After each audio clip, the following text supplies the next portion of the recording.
What's up, guys? Hey, how we doing? So, Triumph, they had a great year, but there's been a big shakeup over there. I'm going to get into that. But before I do that, check out Nano Extreme. This pain cream is awesome. This stuff works. It has been amazing for me. It's been amazing for a lot of you guys. We had one person that commented that it didn't work for them. Please email me. They want to talk to you. And now, when you deal with medical stuff, everybody's bodies react a little bit different. They want to help you figure out what's going on. So please contact me, chriscookseymedia@gmail.com. I'll get you hooked up with the guys at Nano, and they want to figure out what's going on and why it's not working, because it works for almost everybody. This stuff's been absolutely amazing for me, and I'm thankful for it. So check out Nano Extreme, use code Cooksey, and you get free shipping. Head over to the Coach Rob store. Coach Rob's got vitamin packages for all sorts of stuff, for concussions, immune boosters. He's got all sorts of stuff. So check out the Coach Rob store and get your nutrition bundle. Epic Garage Designs. Travis Ogburn is a motocross enthusiast, and he wants you to make your garage great again. Check out his stuff over at Epic Garage Designs. You got flooring, slat wall, cabinets, really cool stuff over at Epic Garage Designs. Check out Ride Strap to get your patriotic goggles, glasses, shirts.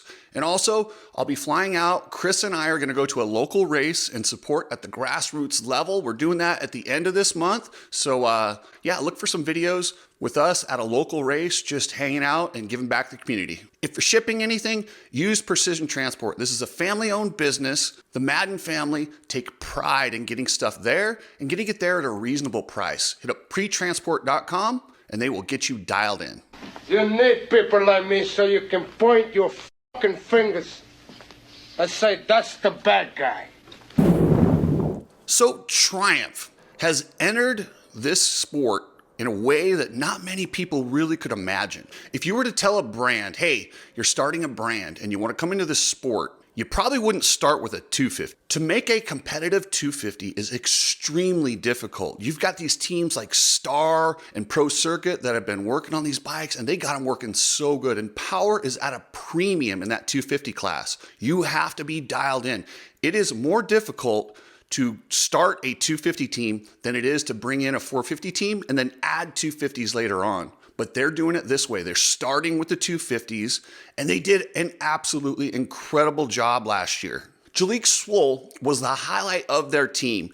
Jalek had a career year. He had the best year overall. Yeah, I know he won High Point a few years ago, but his overall season this year was better. He finished Supercross. He had a lot of top finishes. He didn't quite hit the podium, but he had quite a few top 5 finishes, and that was good for Jalek, and he was fast. And outdoors, he even put the Triumph on the podium in its very first year in the 250 class against Pro Circuit, Star, HRC, and all these powerhouse 250 teams. Triumph comes in their very first year and gets on the podium at Unadilla. That was flat out impressive. Add to that, consistently, I know Joey Savacci had a bad year and he had some troubles, but there were some times early in the year where he was on the top of the board in qualifying. I don't think he ever took fast qualifier, but he was second or third and he was popping up there. And that was impressive too, to have a new bike going that fast against all the other 250s. I'm sorry, but to put together a team the first year and have those kind of successes, that is more than that's way more than I imagined that they could do. So then you take that success, and then now you're going to add to Jalek Swoll. You got Jordan Smith, who every single year in Supercross is a threat to win races and consistently on the podium. And I don't expect anything less from Jordan Smith this year. Outdoors, but Supercross, Jordan Smith is a force to be reckoned with consistently. Then you add Styles Robertson. And now this one, I understand. A lot of people are like, wait, who? Because he's been out for so long with so many injuries. But I'm telling you, Styles Robertson has so much talent. And that's something that I think Bobby Hewitt probably recognized. They brought him in, they gave him a chance, and I think Styles Robertson is going to have a good season at Triumph. And then there was the huge signing of Austin Faulkner. They paid a lot of money, and they plan on taking Austin Faulkner all the way to the 450 class. This is something that, this is their first guy that they've hired, and they really have a plan to develop a new bike, put him on the 450. This was a big deal. Kawasaki didn't want to let Forkner go. He has been a race winner almost every single time he goes out there. I know he has a lot of injuries, but he has so much upside if he can keep it together. The big question is, can he keep it together? But with these 4 guys heading into 2025, man, this Triumph team, they had to be excited. So it is bewildering, the news that I just heard. And I'm still waiting to confirm this. So I'm giving you guys news before it's completely out, but I'm pretty sure this is accurate. I haven't heard directly from the team yet to confirm this, but I'm pretty sure it's accurate that he is out. Bobby Hewitt is out at Triumph, and it wasn't his choice. Now, Bobby Hewitt is one of these guys who had an incredibly successful business career before entering the motorcycle industry. He's a successful businessman who chose to enter motorsports and start a team. So we had the Rockstar Suzuki team. They were incredibly successful. They grew and grew and grew, became the factory team for Husqvarna. And then there's something happened there where Husqvarna, they wanted to buy the team. They said, you know what, Bobby, you can stay on as manager.